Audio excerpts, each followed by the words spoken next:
Hey, what's up, everyone? Greetings, AML fam.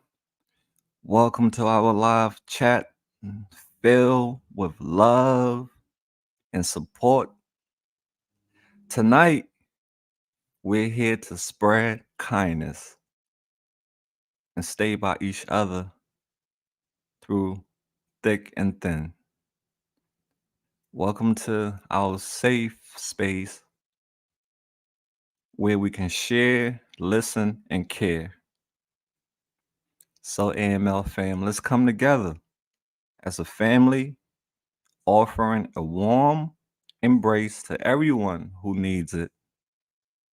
Whether you're seeking comfort or lending a helping hand, know that you're surrounded by people who genuinely care about you. So, fam, take a moment to settle in, open your hearts, and let the love flow. We're all here to uplift one another, remind ourselves that we're not alone, and create a positive environment where everyone's voice matters. So thank you for being a part of our incredible community. Let's make this chat a place of love, support, and unity.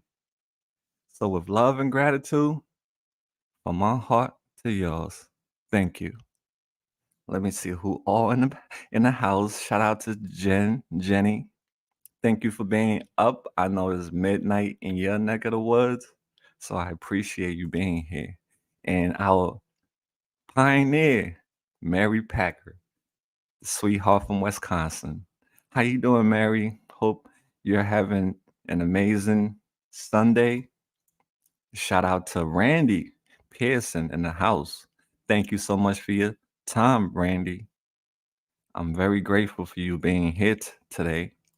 Shout out to Kathleen. Okay, before I go any further, let me let's do something real quick, all right? So we're on my Facebook right now. I just have to go down. Bear with me. I'm the scroller, taking you on a scroll. Dun dun dun dun dun. It's my Facebook, but we are going to stop at certain stop. Okay. I post a lot, as you can see. But talking about Kathleen, before I move on, I have to, as you all know, me and her was supposed to do her update. So we are going to talk about that before we go any further. I'm looking for a picture, a particular picture. The scroller is scrolling. We're almost there. It can't be that far away. It should be popping up any minute. Any minute, guys. Okay, here we go. This is what I was looking for. Let me see if y'all can see it. Okay, so Kathleen had ordered this sofa set, and it was supposed to be delivered to her last week. But unfortunately, it couldn't fit in her place. The people who brought it said that it was they couldn't get it in. So as the result, they told her she had to order another one, a different kind called a puzzle. It breaks up, and that way they'll be able to bring it into her apartment. So she was discouraged because she's been chilling on the floor watching her shows, and she was excited that she was getting her furniture. And when they came to deliver and they couldn't come upstairs, they told her she had to order a new one. So this is her new place. So that's why we couldn't do the update, because she's waiting to get her new furniture in.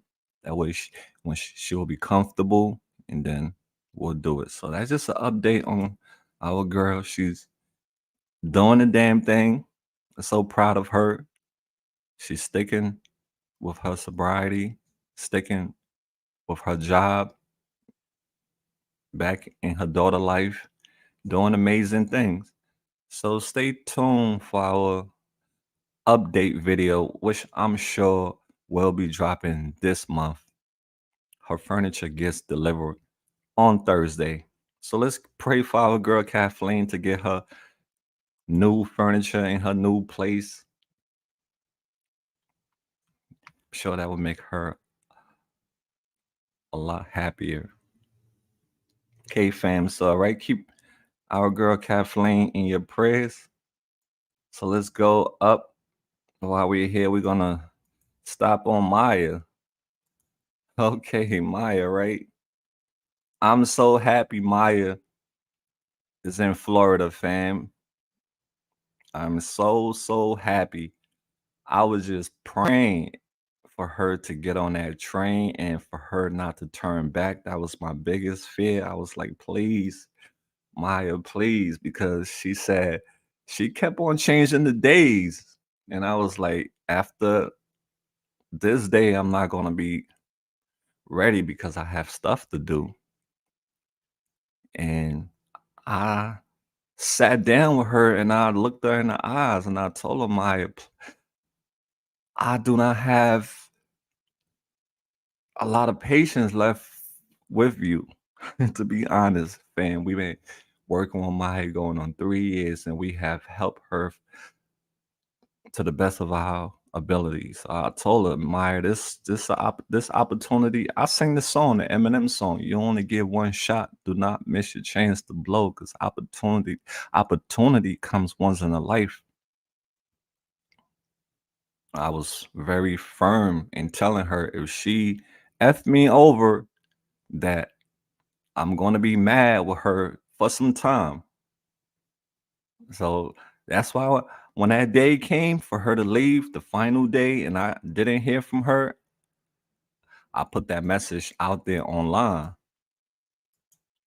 And within a couple minutes, she hit me up. And her mother said she was with her. And she told Maya, yo, you gotta go.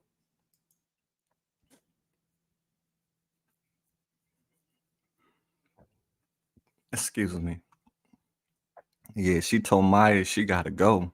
So I'm happy Maya stepped up, fear, F everything and run.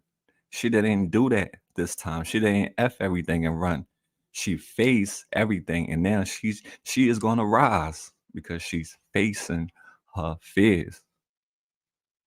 The hardest part was leaving Kensington. That was the hardest part for her, was leaving Kensington. And there's so many other people who are Maya in Kensington. But yeah, I talked to her mother. Her mother was very happy. She said, Mal, thank you so much for saving my daughter's life. I was like, we give God the glory. 'Cause I don't like to take praises for anything because it's God's work that I'm doing. So we give God the glory. So I told her we love Maya and we're rooting for her as much as we're rooting for everyone else. But I'm glad she took this opportunity. And Maya's mother said in the future, when Maya settled down over there, she might go live over there with Maya. So Maya is inspiring her own mother. So let's continue to keep Maya in our prayer, that she stick with it, that she continue to rise in a new environment. All right. Yeah, right. So fam, if anyone would like to write Maya, that's the PO box, our new PO box. You can send your letters, your cards, and I will transfer it over to her in Florida. She's at a safe house, and I'm not allowed to give out the address. It's a safe house. But guess what? The lady who runs that safe house came to visit. She has she had an event in Philly. Her sister died from overdose, so she she is on a mission to help raise awareness in memory of keeping her sister name alive.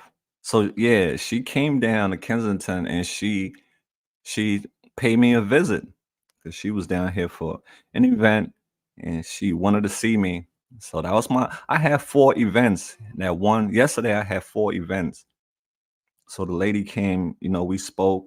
And while I took her on the tour, she been out here before, but it was such a long time since she was here. So I took her on the tour and we spoke to some people about the opportunity about leaving Kensington. We saw Zach, we saw Matt. Matt is the individual that I interviewed recently. Let me show you y'all his video so you can know who I'm talking about. But while me and Jackie was out there, while I was walking her back to her car, I saw Matt and I s- and I stopped me and Jackie. I'm gonna play his video. I'm gonna mute it. So that's Matt, yeah. So we saw Matt while we was walking back towards her car, and I told Matt, I said, "This is Jackie. This is the lady who runs the treatment center in Florida." And he mentioned that he wanted to go to Florida. So right there, Jackie called his mother, and his mother talked to him.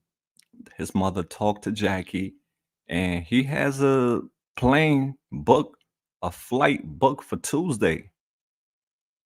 Yep, he has a flight booked for Tuesday. So keep your prayers up.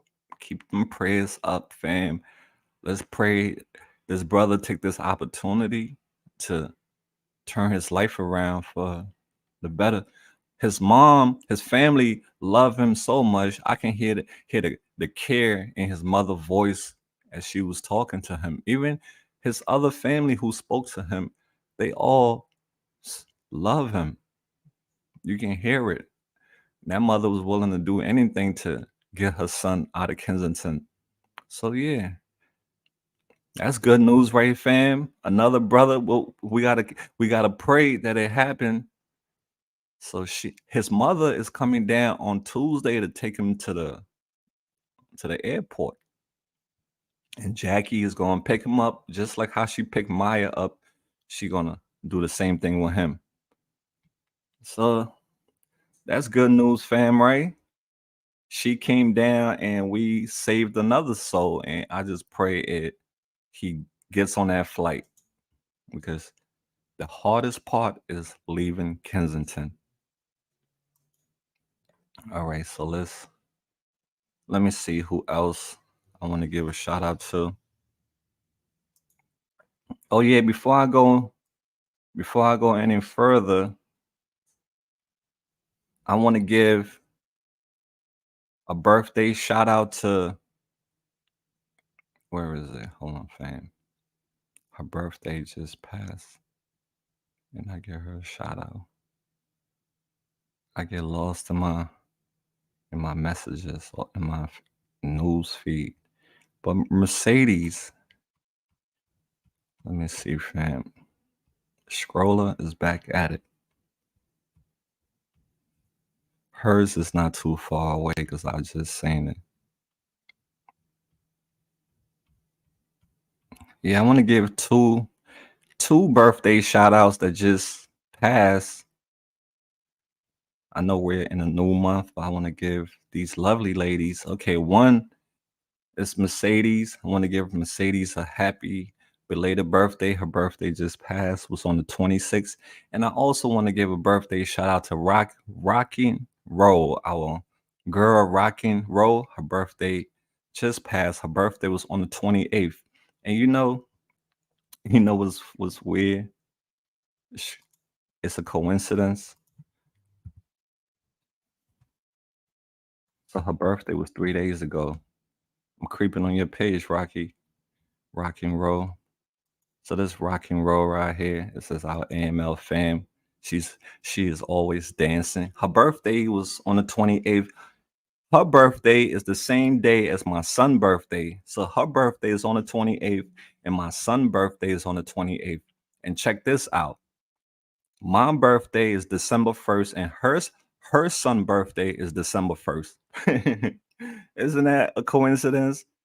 She and my son share the same birthday, and me and her son share the same birthday. So shout out to the what sign would that be? Virgo. Shout out to the Virgo gang. So if your birthday just passed, happy birthday to you. All right, let's continue on. I just want to get these mentions out the way before I go any further. Oh yeah, let's continue. And then we're going to get into some other things once I get this out the way. But shout out to our birthday, folks. Okay, 1 second, yeah. All right, I'm gonna go on my DM. Mal is gonna go on his DM. But yeah, I had an amazing time with our brother Daniel King in Kensington yesterday. It was a busy day for me, but he was my first meetup, and it was successful. I got to meet him and his family, and his brother is doing amazing things. I did a wonderful video. It'll be out tomorrow, but I took some candid pictures, and this is what you're looking at, the candid pictures that I took from behind the scene. And I was surprised when I met up with him. He had one of the shirts that I designed. So I was like, whoa, I wasn't expecting that. So that was love. Hold on. Let me go back to all the pictures. Yeah, so when I saw the shirt that I designed on him, and I was like, wow, this guy's a great supporter. So I gotta support him. He support me. I gotta support him. So yeah, we did a nice video. That's his family. That's his wife and his daughter. They have the shirts on. Choose hope, not dope. I think these other two little girls are the neighbor in the area kids that like to play with their kids when they go there on Saturdays. So that's awesome. He's teaching his daughter empathy and compassion at a young age. And his brother's story is so powerful. Like I learned a lot of things just listening to him. I learned a lot of things that I didn't know, and it made a lot of sense. This brother said that he has a relationship with God, not a religion, a relationship. And I like that a lot, a relationship, because I feel like a lot of us have a relationship with God. It doesn't have to necessarily be a relation or a religion, because that's what divide us in this world is religion, divide us. But if you have a relationship with God, that takes away the religion. It takes away you being a category. And I felt that made a lot of sense because I feel like I have a relationship with God. I'm not religious, but so I like how he said that, because religion scare a lot of people away. When you start saying religion, a lot of people will leave because they don't want to be in a box. And I understand. So these is the people that came down to help him. It was a lot of food, a lot of medical supplies. They had it all. They had everything, drinks, prayers. Prayers is always a number one. He was out there praying for people. A lot of people wanted him to pray for them.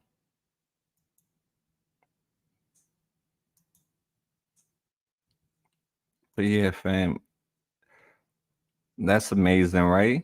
Shout out to Daniel King for definitely stepping up. Hey, what's up? I'm looking at all the people in the chat right now. I'm saying each and every one of you wonderful people. All right, so let's keep it moving. So shout out to Dan. Look out for his video dropping tomorrow. Let me keep it moving. Let me see what I'm on to. Okay, let's go to our guy. Let's go to okay, all right, yo. Shout out to Joe Cox from PM Bike Life. We collaborated with him this week. We donated to have pizza delivered in Kensington, and I was there with him. I was filming. I was capturing the memories, so I couldn't help him. I was helping by filming. So I see in the comments section, oh wow, it's Joe's show. It's a collaboration. It's our show. This is what he does, but we contributed to him delivering pizza and water in Kensington for that day. So that was a that was a nice collaboration with him. I saw him out there before, and that's what made me to reach out to him for us to do this together. And pizza went fast. 30, we had 30 boxes of pizza, and it went fast. So you can see the folks was eating up. So God bless the AML family because without you all, I couldn't have done this. And we'll continue giving back. That's what we do. We give. That's what we do. We give. And I saw in the comment section that some people are upset because we give people pizza. Like, are you serious? You really think giving somebody pizza is gonna make them stay in Kensington? You think a pizza is gonna make a person stay in Kensington? Or clothes or food? You really think that's what make these people stay in Kensington? People stay in Kensington because of the drugs. If they take the drugs from Kensington, people are gonna follow the drugs. They're not gonna follow the clothes or the food. So when people come in the comment section talking about, oh, we're enabling people, we're the reason why people are comfortable in Kensington. Put yourself in their shoes. You know about hunger? You know about hunger, pain, how painful hunger is when you got them chills, them hunger chills, your stomach is in a knot. You know about that? Hunger is no joke. So yeah, it is heartless. One person said, I know this is being harsh, but don't give them food. Yeah, you are being harsh. You're being evil. That's what you're being. You're being evil. Talking about why we enabling. And it's not just I've seen a couple people leaving comments like that we're enabling people by giving people food. That's sad. And that's why the world is is the way it is now because of people like that who think just by feeding people is a problem. What's the three most important thing in this world? Food, clothing, and shelter. Food, clothing, and shelter. People gotta eat. Not everybody have money. People are suffering. Even poor people who are not even in addiction are suffering. They need food. So a lot of us out there, we need to change our perspective on how we view our fellow humankind. And it hurts me so bad when I see people leaving comments like that. Like we're part of the problem by feeding people. Like how heartless can you be? Everyone deserve food. Everyone deserve shelter. Everyone deserve clothes. Regardless of if you have an addiction or not. Regardless of your addiction, you deserve food, clothing, and shelter, regardless of what drugs you on. That's just my perspective. That's just how I look at things. So yeah, shout out to Joe. He's an amazing guy, and he represent that pizza life to the fullest. He got a pizza chain, pizza tats all over him. Everything is pizza with him. Let me be looking at the comments on my phone because I'm sorry, I don't want to try to think I'm annoying, yeah. So let me pull up the comments on my phone. Because I'm sorry. Hurt myself. Yeah, but fam, that's the situation we're faced with when we do things like this. We're gonna have a bunch of people that's gonna be against it, saying we're part of the problem, as if they're part of the solution, right? They looking at us like we're part of the problem, as if they're part of the solution, and they're not part of the solution. They think the solution is being cold-hearted to people. They think that's going to make things better. That's going to make things worse. People already feel that way. So why are you going to escalate it?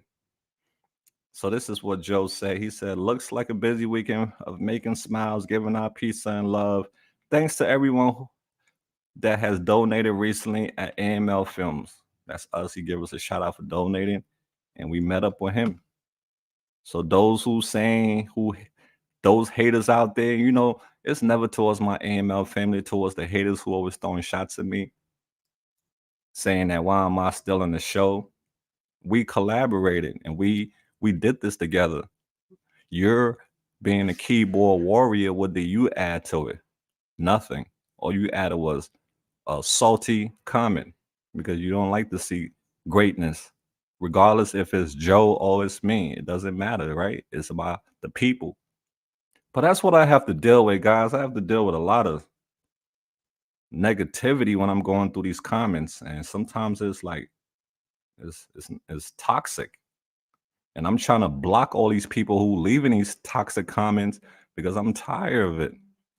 There's this one particular person, no matter how much I block them, they still create a new page and come starting drama, in the comments. Like, why you can't start your own channel and go over there and all the things that you don't like about me, you can work on your own channel and do all the things that would make you happy. But I don't come on your channel harassing you or come on your channel leaving negative comments, but they come on my channel doing that. I don't know. But I guess that's the internet. But I'm just saying, it just gets it just get tiring after some time. All right, so let's keep it moving, and we're gonna continue doing stuff like that, collaborating with other people who are making a difference in Kensington. Teamwork makes the dream work. Let me see who else I want to talk about. Okay, so I'll be meeting up with Sandra tomorrow to take the cat from Kensington to go get spay or neuter, however y'all call it, for female cats. We're taking her to get spay or neuter, and then I already have a home for her. Kathleen is going to take her, so that's going to be my mission tomorrow. Is go with Sandra and take the cats to go get taken care of, and she's going to have a home for life. All right, so I think I have gotten all my announcements out of the way. Let me see. Oh yeah, Nora is locked up. I stopped hearing from her. So now I know why I stopped hearing from her. Yeah, her mother messaged me yesterday and told me that she is currently locked up in Bucks County. She was picked up on a warrant. So I guess this is the opportunity for Nora to get herself together, because her next court date is not till December 20 something. So she's going to be sitting for a while. So while she's sitting, it'll give her a lot of time to think about what she want to do when she get out. It'll be a perfect time for her to think about that opportunity in Florida when she gets out for her to go right over there because staying in Philly is not a good idea for her. A lot of people cannot stay sober in Philadelphia. That's just the plain fact. A lot of people cannot stay sober in the same environment where they get high at. Not everyone is strong enough to do that. Some people have to leave, they have to uproot themselves and go plant themselves somewhere else to grow better. I had to uproot myself from New York and planted myself in Philadelphia, and I grew in Philadelphia. I left my comfort zone, which was New York, Harlem. I never thought I was going to be able to live in a whole new environment, especially Philadelphia. I was like, how am I going to make it? I'm used to the fast life. I'm used to everything being fast. Philly was slow for me. But when I came down and I settled, I like things that are slow because it makes me think, it makes me observe. I see better. I take in things better. My comprehension become better because everything is not moving fast. And I'm glad I left New York because if I wasn't going to leave New York, this was not going to be the AML family was not going to be. So sometimes it's good to change your environment, to get out of your comfort zone to grow. And that's the same thing I'm telling Amber. I'm like, you have been in all these other rehabs in Pennsylvania and you end up coming back to Kensington. Why don't you leave the environment of people, places, and things and see, give it a try in a whole new setting? That's just my take on it, fam. Some of us have to leave a place in order for us to grow in another place. Thank you so much, Tasha. Am I right or wrong, fam? I be seeing the comments, people saying, "Oh, Amber should stay. It's bad in Florida." All, but what you think is not bad in Kensington where she's at? It's a whole lot worse where she's at because it's in her comfort zone. Thanks, thanks, amateur mom. That's just my take on it. I think some of us have to uproot from where we are comfortable and plant our roots somewhere else new for us to grow. A lot of it's not gonna happen for everyone, but why don't you try? It's right. It's better to try and fail than to fail and not try. And I believe these people who are in Kensington, they would do amazing if they leave Kensington because they have tried to get clean and it didn't work because they end up running back because everything was so close to them. Let me see. They said relocation doesn't work because you always take you with you. I understand that you always take you with you, right? But wouldn't it be much easier when you if you take you with you in a new environment where you don't know nobody, where it's not so easy for you to get on a train or get in an Uber, right? You take you with you everywhere, but if you take you with you and you don't have connections, it's a whole lot better. That's just my take. Because if I go in a if I'm comfortable in this environment and I know where everything is at, even if I'm 2 hours away, I know I can hop on a train or hop on a bus or whatever and come down. But if I'm alone, hours and hours away in a new environment, it's not going to be so easy. It's going to be a challenge.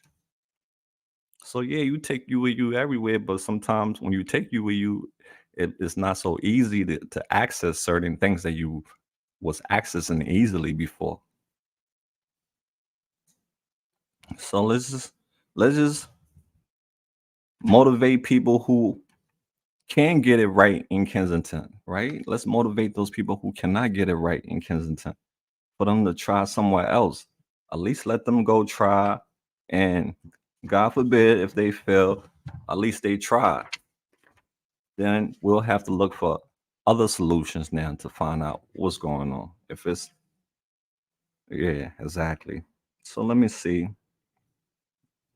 Okay, fam. I think I have gotten that out the way. So let's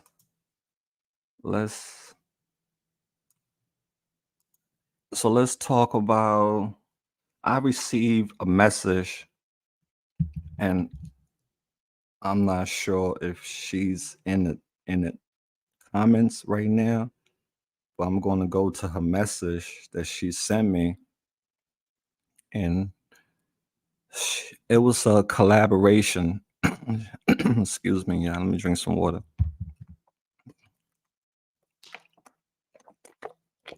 All right, so I received a message from Awakened by the Looking Glass Reflection. She said, "Hey Mal, this is Awakened by the Looking Glass Reflection on YouTube." Hold on, yeah.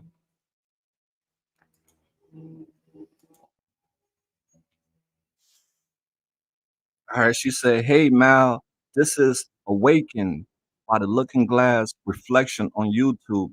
I found your channel not too long ago after my daughter Christina funeral. She was killed by her pimp the day after Christmas last year. She was 26 years old and had moved away to Baton Rouge about 8 years ago. We lived in Oklahoma. It has been so long since I have felt one of her amazing hugs. In July of this year, the only witness to her case was found beaten to death in the same apartment as Christina by the same man. I've decided I'm going I I've decided I'm going. Hold on, let me take that back. Rewind, DJ. I've decided I am ready to go public with her story. I am doing so on a major support channel called a Lifeboat.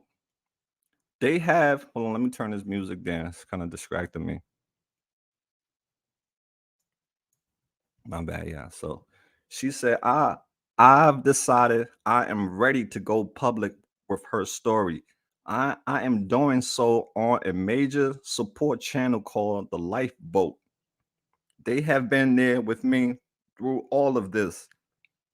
It is amazing group of people who are there to help anyone who wants a better life, find balance and a possible path towards sobriety that will last. I really think the channel will mash well with what you're trying to do with AML. Anyways, I thought I would let you know about it so you could watch if you had time. Her story is so necessary. It will explain so much that people try to avoid as to why we face the issues so much today. Here is a semi explanation. I wrote this last week to Tommy, the captain of the boat. I don't want to focus so much on the final part of her destiny. I want to give a more personal explanation of what could take the most innocent of souls and bring her to a nightmare so far away from where we are all imagine her life would be. It is still just so unbelievable. I want to show how nobody starts out saying they want to become a drug addict when they grow up. How? Being the one stable point in a family of a recovering single mother who left her abusive, alcoholic, drug control father and had nobody to lean on created such pleasure. I'm sorry, created such pressure that she was allowed to become lost in years of trauma. Yeah, it's a long one, fam. It's really long. Yo, she wrote me a book, fam. But yeah, it's really long. I don't think I could read everything, But if she's here tonight, I would love for her to come on and talk about this because this is your story, dear. Me reading it, it takes away from it than with you coming here and you know talking about it yourself. So are you around, dear? If not, I'll go check. I'll go into my hold on, yeah. All right. I have to go look for the video. Cause she did do a talk about the story on another channel. But the reason why I don't like playing videos from other channels because then I get hit with copyright from YouTube when I play other content creator stuff.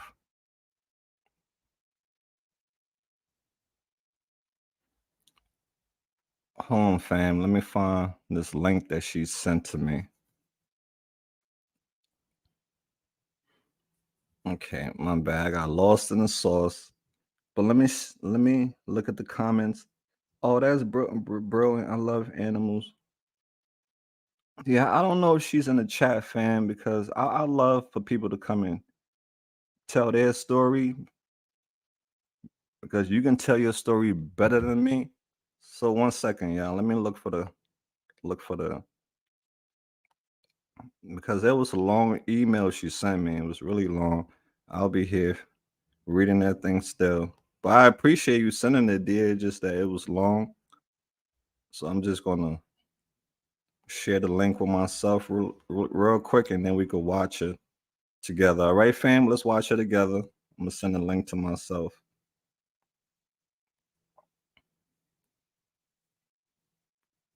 Hope everyone's having an amazing day. Hope your weekend was fantastic. All right, I sent this video to myself, so let me go into my inbox so that way we can watch it together. I'm starting to get hot.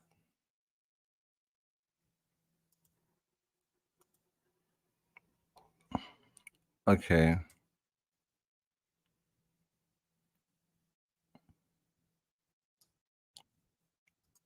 All right, yeah. So I'm gonna share this. He's another YouTuber. His channel is called The Life. You know, like the Love Boat, but his is The Life Boat. So let's watch her story because her is very deep.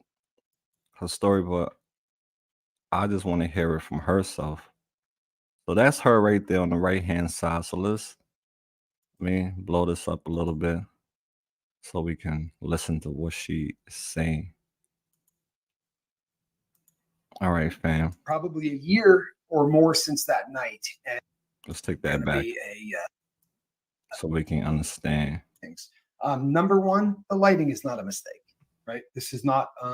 This is by design. This is heavy, people. This is really going to be a. This is going to be heavy, and I know because I've been intimately involved in this for a long time now, since we first met. Like on the I think the opening night, we spent hours and hours on the phone talking about this, and it's been probably a year or more since that night. And I think that it she needed to get prepared. So there's no mistake there. That lighting is the way it is. Quick couple of shout outs before we get underway.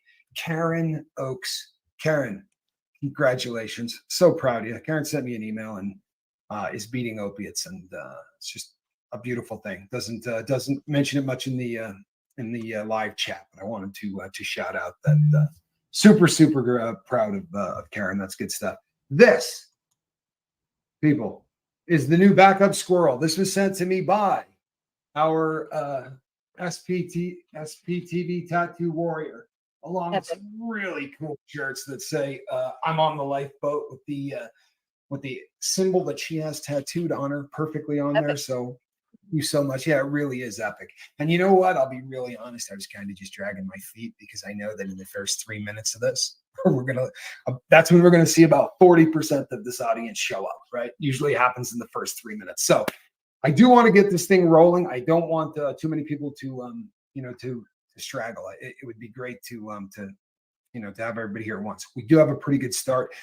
The best way to do this is these are never easy. So what I want to do, Misha, is I want you to be able to open up and talk to us as much as possible. I will tell everybody else too that there is some there are some lawyer issues that are going to make it so that certain things that get talked about are going to be maybe somewhat cryptic, or there will be certain things that are omitted, and you'll realize they're omitted. There will be a time where she will come back on here and we will blow it completely wide open, but we need a little bit more from an attorney, which we're working on currently. All right. So welcome to the boat. I know you've been here forever. How are you? I'm pretty okay. A lot better because I've got the boat. You know what? It's you have been such a powerhouse on the lifeboat since the very first day that you got here, and one of the few people on the boat that gets away with chastising me. I have been called to task on several occasions, and also I'll tell you something else. We live in a really weird world, and there are people out there that trash me. We all know that. And I remember you saw something that made you uncomfortable, and instead of doing like what everybody else in the world does, I just got a phone call instantly and was like, "Hey, I'm sending you a picture right now. Is this you?" I said, "No, that is definitely not me." But I really appreciate that. I appreciate how you've been since the very first day that you stepped on the boat. You have been so honest and so forthcoming. And I know today we're asking for a lot out of you, right? Well, so I'm asking for a lot out of everybody else too, though, just to listen. So. No question. No question. Yeah, it does. Start wherever you want. You can, you can start this story wherever you think it's going to make the most sense, so that everybody gets enough of the backstory. If we run long or whatever, don't trip. If we have to do this, we're not worried about the time. Okay, cool. All right. Basically, I mean, I everybody's had a rough life, I had a pretty amazing childhood, and then all of a sudden lost everything and had to be on my own, which really sucked. And I had to figure everything out at the age of 17, how to do it. I had no family, no support. And thank God, one of my children popped up. And then thank God. Yeah, I thought I could do this without anything in here. I'm starting. You know what? You're good. It was me and my girls forever, and we had a really rough time. But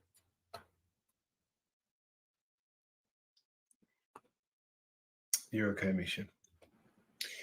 This is heavy, but you and I have done this. If it's too much, Misha, don't even trip. But we've done this. Forget everybody else. It's just you and me talking again. All right? It's just like we did the last time. I know. I can't believe I did this. It's just So it was you and your girls. It was me and the kiddos, and I was stupid and resorted to doing the drug thing. You were addicted, is what you were. I'm an addict, and when things go awry and I don't think I'm enough, then I go to that because it makes me wonderful. But then there's other things that come into play in life, and I became a felon because of it. And when you're a felon, it's hard for a guy, obviously, but it's a little bit different for a woman, because I was secretarial in business and things like that. And when you become a felon, you become so much less that. They don't want to have you because you're looked down upon. Yep. And every time that I was able to get my way into a job, I could flourish. I'm a go-getter. I'm an overachiever in everything I do. And so, I mean, there's a time, like, I even ended up having 16 movie galleries under my belt. They didn't even want to hire me, or they wanted to make me assistant manager, found out about the felon thing, and they had a lot of red tape, but they climbed over it for me because I've done such a great job.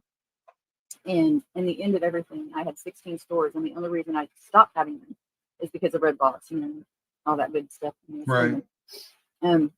But it was an amazing time, and I was able to prove that no matter what I'd done in my past, I was able to overcome it. I'm sorry to interrupt. Was it a drug charge? Yeah, it was. Okay. And I will just interject that one of the other things that happens with women ex-cons as opposed to men, if you look at the number of incarcerated men per 100,000 who become felons, and you compare it to women, because there are so many less ex-con women, statistically, they really do get beat up. Like there's been books written about this, and it's so much worse for women than it is for men, and I can vouch that it sucks for guys. Okay, so you're out, and you've got your girls. You also have a felony. Go ahead. To go back on that, I was offered the drug court, but going before the judge, I'll never forget Judge Combs. He said that he didn't believe in me because I had no support. He literally told me that because I had no support system, that he didn't think I could do it, so he was just going to miss it all and just make me a felon. Wow.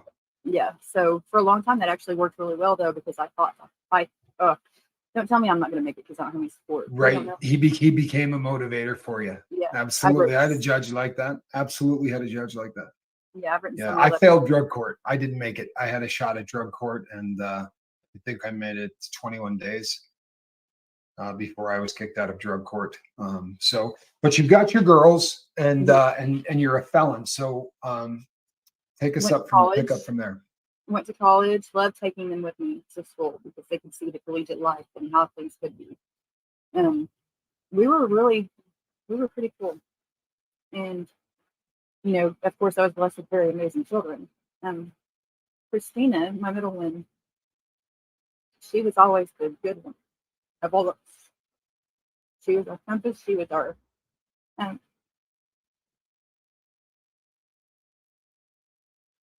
she was the, she always got the rotten end of the deal. And that's, the hardest part of all this is the fact that, when everything went wrong, it was always Christina was the one that would pick things up for us. So life keeps going. When she was 5 years old for her birthday, because every time it was a birthday, something would go wrong. And I had planned for weeks. And we were going to go to this little tea house. And that's all she wanted for her birthday was go to a tea house and just have tea and dress up and play, make a really. And we were driving there and my car broke down. And this is before cell phones because I'm old. And so I remember walking, holding her hand on this deserted highway out in the country. And it started raining. So, of course, we're walking down the highway in the rain. And it was pretty much how things worked for her. Fast forward a few years, and she got in trouble at school one time, and the principal called me down there, and I went to his principal, and he said that she had drugs on her. And at this time, there was no way that she had drugs. I'm a firm believer in you know your children, and if something is to happen and they say something, you analyze them. You don't just say, I'm the mom, and I know that it didn't happen. Right. I analyzed. I looked into it because my children are just like everybody else. They're going to do wrong. I mean, look at the parents. But I told him, I said, you and I have failed her. We failed this child. And he looked at me straight in the eyes and said, I'm a high school principal. I deal with failure every day. Wrong answer. You don't deal with failure. It's not acceptable as a high school principal. You fight it every day. Right. So just little things like that. I remember, I've been arrested so many times for back fines. Not because I've done anything wrong, for back fines. So movie gallery thing, whenever they closed down, we had very little child support at all, was because, I was a silly woman and let him get away with nothing on it. But my daughter had, because it was struggling time, we didn't have very much food, and I was going to college still. My daughter had called him and asked him, said, look, we're having trouble. Can you just send a little bit of money? His answer to that was to call the police department where I lived. I'm studying for school, get a knock on the door, and there's a policeman that comes to movie gallery every single day and hang out with me. Every single day. And I'm like, what's up? He says, I got to take you in. I'm like, why? Well, you owe fines. He told me. He said they have to do anything that they get a call on, they have to act on. So I got taken in then. Another time, my youngest was jumping on the school bus. And I made sure that she got on the bus every day like she was supposed to. The next bus stop, she would get off the bus. I got arrested for her not going to school. I didn't have anywhere for her to go. Her sisters had spent the night somewhere, and I didn't have anywhere for her to go, so we were going to take her to a friend of ours at the back end of the trailer park. They had me in handcuffs with her walking beside me, and the patrol car drove beside us to the end of the trailer park because I'm a Good felon. Lord. Yeah, because you're a felon. Because of my past. And it's one of those things that I just never, no matter how hard I fought, it was always something. And I was always the fuddy duddy. I mean, I have a good time. I enjoy life, but I also was always the fuddy duddy, I just always tried to do things right. And I hope that people really get a handle on this, because it can't be overplayed. You have to understand that when a police officer opens a door and the piece of plastic that you hand him tells him you're a felon, you're screwed. I'm telling you, and I don't dislike cops. I've really come a long way on this, but I've told this story before. I got pulled over. I handed a guy my ID, and he walked back, and when he came back, he said, "Hey, what? You ever been arrested for anything?" And I said, "Yeah." He said, "What was your last arrest?" I said, "Bank robbery." And that fast, he had a gun this far from my face, and I realized that I had robbed the bank, but I had both hands on the steering wheel. I just looked at him. I said, "Hey, Barney Fife, get your finger off the trigger." You know what I mean? Like, at least put it on the side of the gun or whatever. But it really is horrible. Yeah. So this was a When recurring theme that Oh, yeah. that your kids had to watch. And I mean, I even, for It's, instance, it was about 5 years ago, I got arrested again because of back fines. 20 years old. 20 years old. I had done Yeah. nothing wrong, just because, my name got pulled because, Well, So because yeah, once it's you're really in the hard. It's system, hard for and me this to see is, this. Yeah. it's impossible to get out. The fines begin to stack up, and then they put you on payment plans that are unrealistic, and then you miss one, right? So the judge gives you an appearance, you don't appear, and warrants can. Yeah, when I got busted, the last time for the very last time, my lawyer came in and said, "All right, we've got open warrants in 7 states." Right. And we just started going through all of the places that I had screwed up, and they have a real vested interest when you get into the federal system to get all of those taken care of. So there are judges all over the place just going, "Give them time served, give them time served, give them time served," because I'm locked up for the next 13 years anyway. But I think that it's another thing that that people get trapped in this system. It's easy for people to look from the outside and say, "Well, if you pay your bills, or if you paid the tickets." I lived with this for years. If you have a drug habit and you get a ticket that's $190, there's no way you're paying that ticket. $190 has to go in your arm, right? Well, and I actually, during this time, I wasn't doing anything. Like, I was clean. You were just trying to I survive was as a clean. single I was mom. just trying to raise, 3 baby girls, and As a without felon. any help. Yeah. I mean, in the back of a cop car one time, I had them tell me that we can make it all go away. All I had Oh, to do was, Lord. and he didn't like how I handled that. But yeah, that's probably another thing that's on my record, is the fact that I don't comply, because I don't comply like that. Well, good But for you. through all this, I mean, I'm still trying to stay sober, trying to do everything, trying to raise the girls, show them, because I'd messed up, early on. I didn't want to mess up anymore. And I had gotten myself a job at an oil company doing payroll. Life was great. I mean, things were great. And I had a headache Christmas Day, and my stepsister gave me some medicine. I didn't even think about it. And my ex-husband had showed up, and he comes out to where I worked, and I didn't think about this either until later on. I put it all together. I realized, because he showed up, and he was you could tell that he was somebody that had been in the world for a long time. Right. And when we came back from Christmas vacation, they wanted to drug test me, and it was a headache medicine. It was not anything that was like, there was no name or anything like that. But because of my record, they thought they were acting weird when I was having trouble going to the bathroom. And I'm like, why are you all acting like this? I've been there for years, and I could just tell there was a heavy air. And what it was is my record. Add it to that, and it's just automatic. And so I was dealing with that, and then I found out that Christina was doing drugs. I found a straw and a bag in my car when I went to back up. How old was she at this time? She was 17. And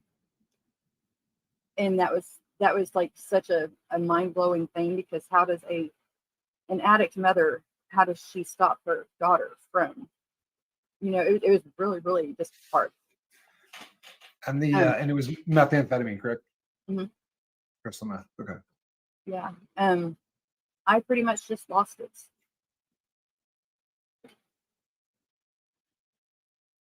I didn't know. I was barely holding on to my sobriety. And everywhere I turned, there was always somebody looking down at me for doing something that I wasn't anymore. And I did the most horrible thing of that.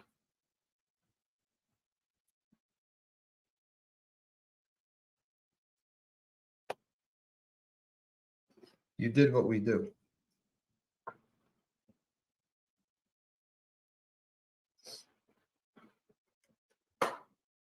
It's a disease. So that's what happened. That's what,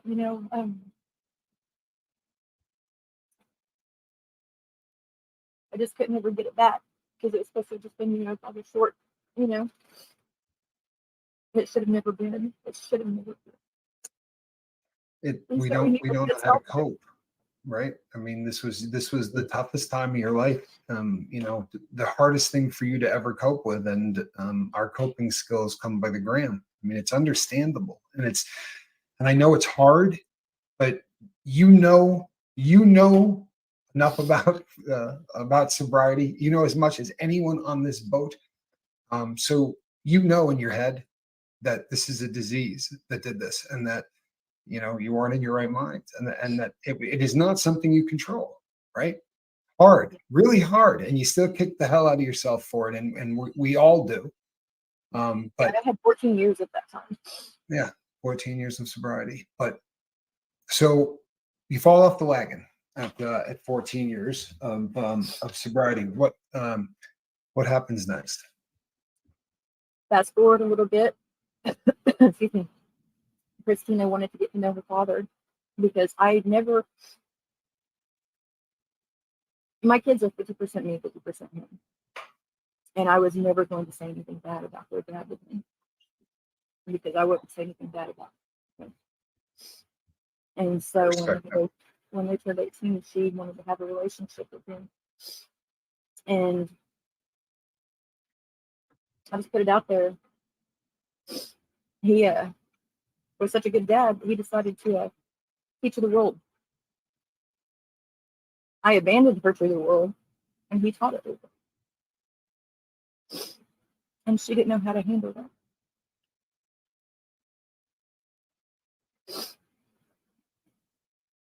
And so she goes to Louisiana.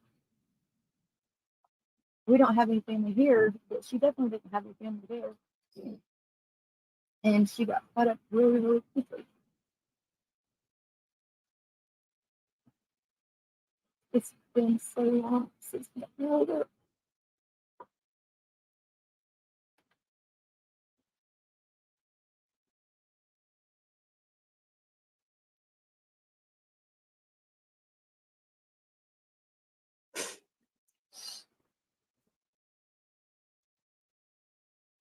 Sorry, Misha.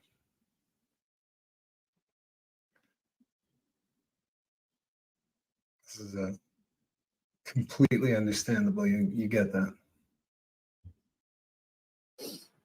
And everybody knows. She would call you? She would call me, and I'm going to be all yuck, y'all. I can't help it. You're doing great. In between the times that she would call me, every single scary movie, every single scary TV that you see, any TV show, that is going through my head. And several times, that's what was going on. One time, thank God there was a lady there that took the place of me in some ways and was there for her. And she got a phone call that they basically dropped her off, Christina, and they had found her and the jokes left for them.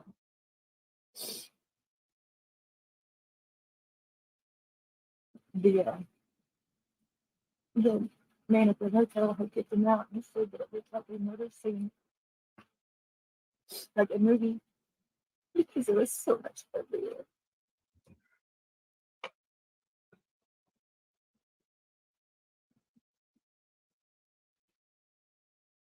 Drugs are so hard. But she didn't grow up to be that person. Nobody starts out their life saying, I want to be a drug addict. No. And everybody that looks down and says, just cure it. And just let nature take care of itself. How many times do you stop and look at that person first and say, what could have caused that? Because she didn't ask for that. She, granted, after the fact did, but when you're homeless and you've got people after you all the time, you either stay up because people are going to steal everything from you, or they're going to steal everything from you. Right. And you're hungry and you've got $10, $20. What do? You go and buy the drugs because it's survival. Every time. Even drugs. It's you want to be able to stay awake so you can survive. It is harder to be homeless. Everybody says, well, they just don't want to work or they're lazy. I've been homeless. It is the hardest thing in the world to do because you've got people looking down on you. Granted, it's hard to find a place to shower. Luckily, if there's a lake or something nearby, you can find the showers there. Everything that is open to the public isn't open to a homeless person. Right. And the look of disdain in every single person's eyes that you see. Absolutely. That you can't really put a weight on that if you haven't experienced that. I don't know that it can be explained, but it wears on your soul. Yeah, and you're trying to, well, why don't you start doing better? Why don't you feel better? Why don't you do this? Because you're looking down at me while you're saying it, and you're telling me how you could do it, but you're not telling me how to do it. You just tell me how it should be done. You should do it, but you're not giving any solution. You don't have a way to have a phone call if somebody calls you for a job. You can't stay clean. You don't have clean clothes. You don't have a way to get back and forth. She was doing rehab once, and this is the reason she always would tell me that, I'm like, baby, we got to figure something out. We got to get you home. We got to get you in rehab. We got to do something. Mama, I tried the rehab. She went to rehab and didn't have a way to call anybody. And she had a job, either an interview or a job. And nobody would pick her up. She had a curfew that she had to make it home to the rehab by, and she couldn't make it, and they kicked her out. The rehab was supposed to have been picking from her. She walked to rehab. On the way there, obviously, there was somebody there that had something for her. I don't blame her. No. I don't. And she still, through everything, was so sweet. She asked me for money twice. I've like 8 years. She asked me for money twice. She still talked about God. She still knew that God had a plan for her. And I used to tell her, baby, your testimony, it's going to save lives. We thought it was what you needed. Sharing the testimony. But what? And I'm mad. And I'm all over the place telling you this. I don't have a good story today. You're good. She was an amazing soul. Her name is Christina Ray. And she's my really sunshine. And those stories didn't shine a light. Because all those people out there that we were looking at were thinking we're just drug addicts. I tell you something, moms that are out there, I was waiting for her to have to rock bottom. The stuff that is out there nowadays is not the same stuff whenever we think. If we ever had a bout in it, if we ever experienced it, well, I know you can put it because I know I was there. You weren't there. That's right. This stuff it's not just to get you to feel better or to be happier. It's to get you to where that you don't feel like you're dying. It does stuff. I mean, you've seen the videos where people have their arms just decaying. Yeah. If your arm was decaying like that, if you were losing it, would you continue to do it? And I'm working now. I've got about a half a dozen people who are on trank who have been open enough. In the beginning, no one would come clean. They would tell you that they're on dope, but now I've got people that come and they say straight out that they're on trank. And Misha nailed this. This is not when we think of our lives, and we think about, we went out and we partied or we bought a bag or whatever, we were it, right? It's never, ever going to be the same. It's never going to be that. Now, every single time somebody buys a package of drugs, the odds that that package can kill them is about 60%, right? That's what they're telling us. So, And people know but- this, yet they're still willing to take it because it's that big of a draw. It's that Yeah. big of a thing. Now, I will interject. There is, and I need to get those links back up on Life Coach. There are tests now that are free that you can test your stuff before you do it. I don't know what would happen if you tested it and it showed up positive. Chances are they're probably still going to do it because the I've got one here, actually. Sorry for the noise, but I actually have a couple of them here on the desk because they give them out free everywhere. I pick them up anywhere, anytime I see them anywhere. But it really does bring up the question, though. I mean, if I were in the height of my addiction and I pulled out my little test strip and it said that this was fentanyl instead of heroin, I'm going to throw it on the ground. It's just not realistic. You have to put that in your arm or you're going to be sick. Even still, it might give somebody at least the knowledge to say, this isn't what I think it is. Maybe I'll do, half of this, or I'll do, a third of this. At least it's something, because, currently we're doing nothing. And, we, unfortunately too, that, for the longest time, Narcan has been the answer, right? If a person overdoses, it's not the answer anymore. It just doesn't, it does not do what it used to do. Sadly, the opiates that they're using, these opioids, these synthetics, it takes sometimes up to 12 doses, right, to bring somebody back. And add in xylazine, and now you've got a really, really heavy tranquilizer that is going to not be affected by Narcan in the slightest. There is, go ahead. You see the people in the videos and you see them literally bowing out. And that, it scares me so bad, because do they think that it's going to be something that treats them differently? What is it? It's got to be so strong of a pull. It is honestly the exact same thing that it has been since man fermented the first grape. This is the ability to take things away, right? Drugs and in any versions, alcohol, whatever, it gives you nothing, right? It takes away. It takes away pain. It takes away anxiety. It takes away inhibitions, right? Lets you go to the party and be the dancer that just doesn't care, right? But it gives you nothing. And the longer that you go back to the well and continue to take this, to make you whole, right? For me, it made me feel like I wasn't a loser, and I had to do that every day in order to keep that going. But the pull isn't the drug. The drug is so damn strong now that it's so much harder to get them away. But the pull is just the fact that we're so uncomfortable in our own skin, and the world does that to us. Sadly, the world does that to everybody. That is exactly it. That's it right there. And the thing that also angers me is, as a parent, how we can look down at these children and say, you've got to do this. I did it. I'm not gonna lie, I did it. You're gonna have to get off this stuff. You're gonna have to wait for rock bottom, let it hit. How are we not getting more angry at the fact that, instead of looking down on these children, getting more angry at the fact that this is not just an addiction anymore? There is so much more at play, and we're just leaving our heads in the sand. We're not educating ourselves at it. We're just walk by it. We can't walk by it. If we love our children, even if they've never touched it, we have to educate ourselves. We have to look at what this is and be more compassionate. Because anger and the putting somebody down and just ignoring it's not doing anything that makes gross. No, it does absolutely no good. And it's we're in such an area as parents that or grandparents or uncles or aunts or whatever.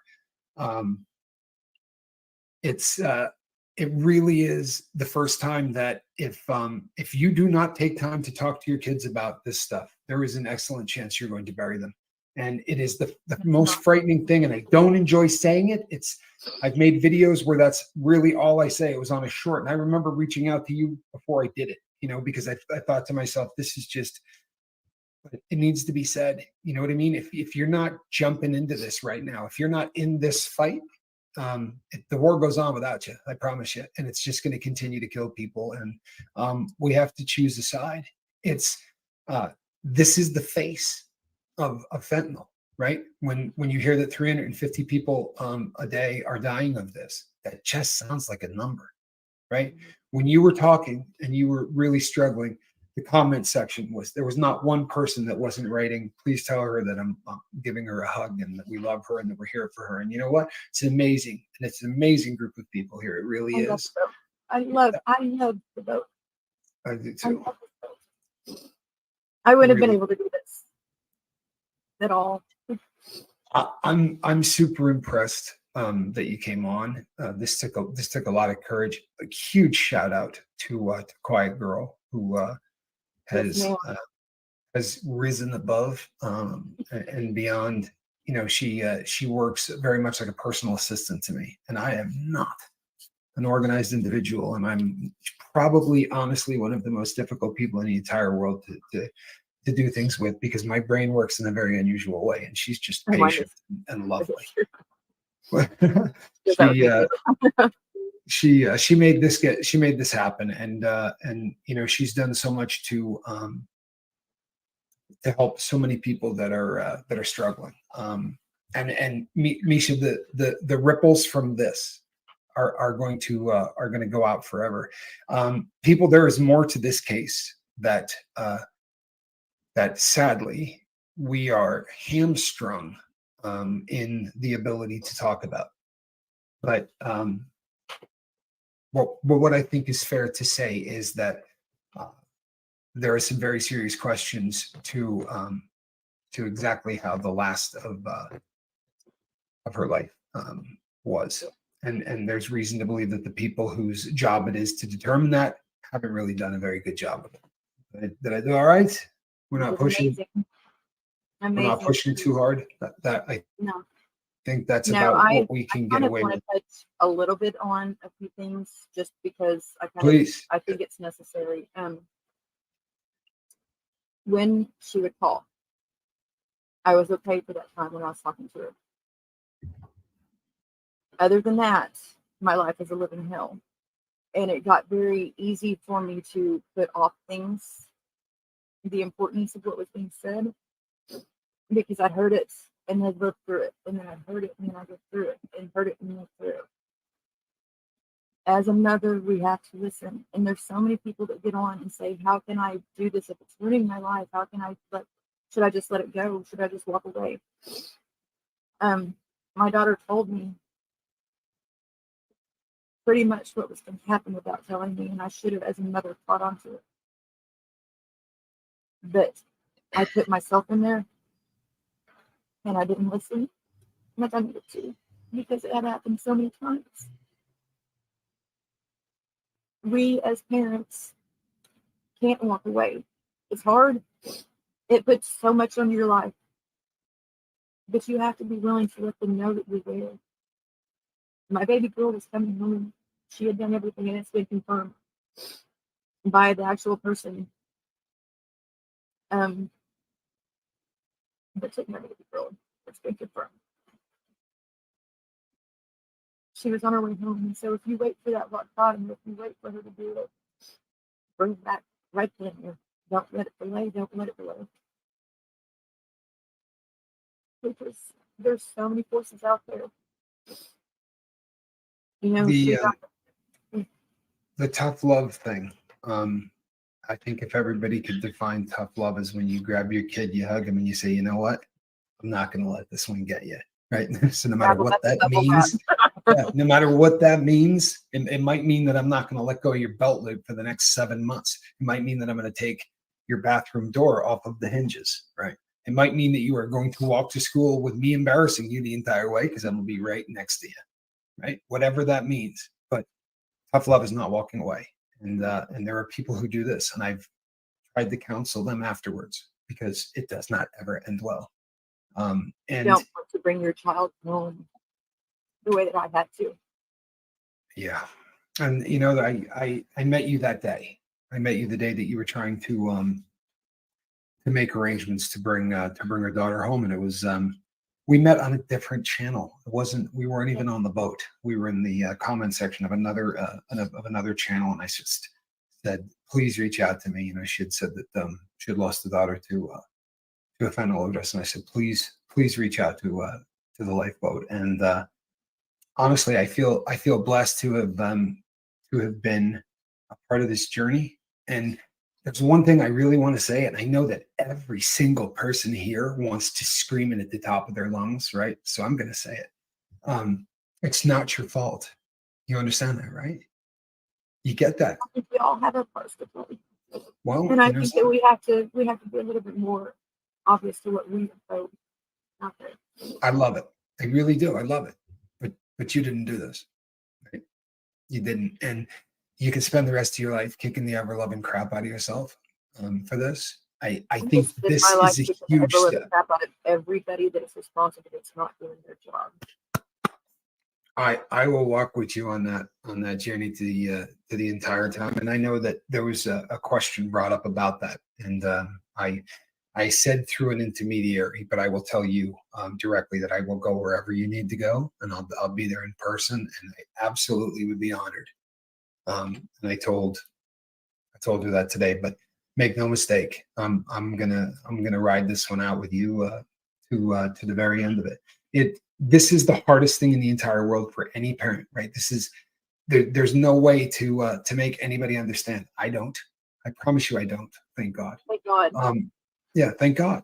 But I'll tell you something. I probably have talked to more parents who have lost kids to drugs than the average person, and what you all go through is so identical in every situation. The cycle of how it works it's always the same. But I think that this is such a huge thing today for you to come and do this, and for you to put this out to the world. Number one, it's going to do good. You're going to scare the crap out of some moms today, and you know that's exactly what needs to happen. Needs to be. Right? Yeah, we can't worry about ourselves yet. Just because our children turn 18 doesn't mean we're done as a parent. Yeah. It's never done. It's more scary now for me whenever they are over 18 because I can't keep them under my roof. It's so much harder of a job because they get to be their own people. You just have to hope that you raise them well enough. But even if you did, even if they were outstanding citizens, life is still hard. You have to give your everything. If you're going to be a parent, give your everything you have. Eat up there, over there. But yeah, there's so much more that I want to say and I can't right now. You know what? It's all good.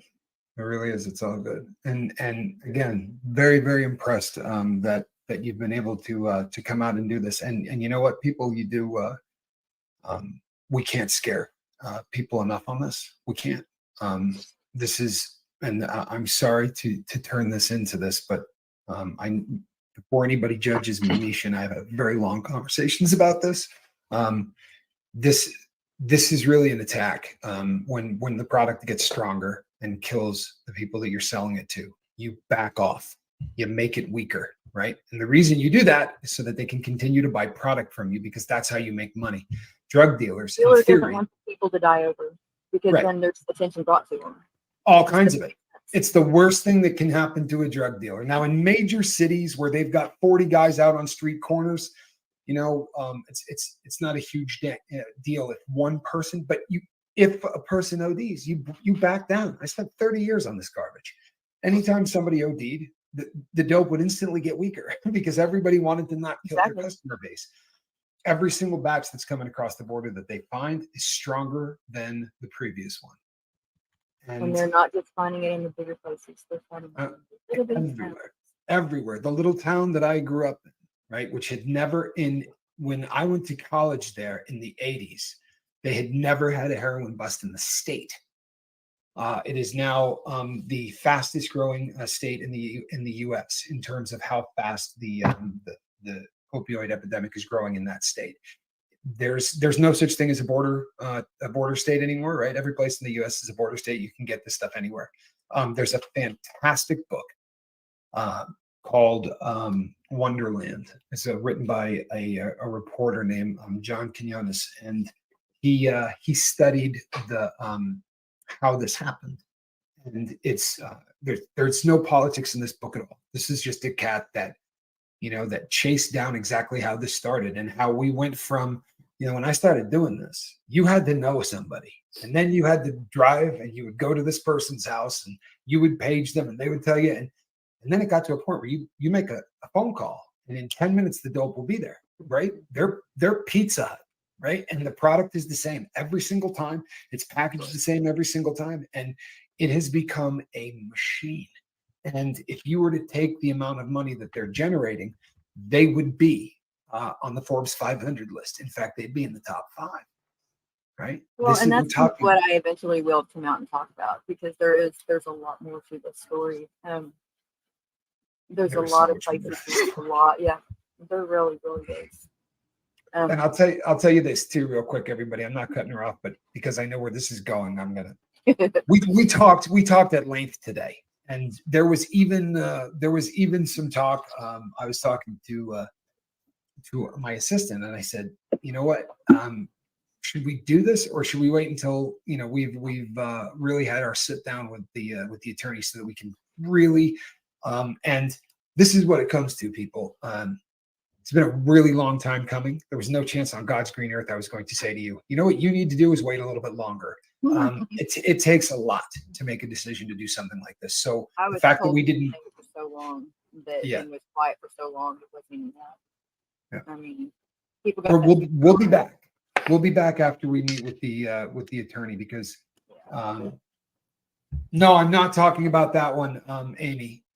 It's this Wonderland is a completely different book. It is, but I've read the other one that you're talking about. It's a different one. No, this says this is just a story on how a small town called Navarrete in southern Mexico that had a population of about 500 or 600 people turned the entire United States into a drug playground. I mean, it literally happened that fast, and it was over like that, before we even really knew what was going on.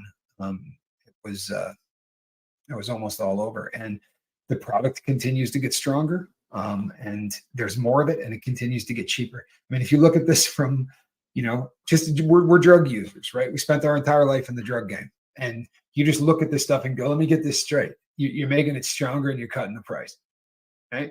You're doubling the strength, you're cutting the price. Oh yeah, that happens all the time, right? This has been going on my entire life. Business you go to, that happens, yeah. Our children are being farmed. They're being used as farms. Absolutely, they are. These aren't drugs anymore. These are chemical weapons, and it's exactly what's happening with them. Make no mistake. Just look at this as straight business. Forget politics of any kind. Forget anything that you can tie any emotion to at all. All you need to do is look at this as a straight businessman and say, if you were slinging dope and you started killing off your customer base, what would you do about it? Right? There's no one in the world that says make it stronger, right? Unless it's a chemical weapon. And the fact that, their answer to Narcan, because the United States of America finally said, tell you what, no prescription for Narcan. Duh. Right? That should have happened 10 years ago. That, Narcan, no one was getting high on Narcan. There was no reason whatsoever to be controlling Narcan, but they did. And right at the time that the United States said, we're going to allow anybody to get Narcan anywhere, trank dope started to really make its inroads. And,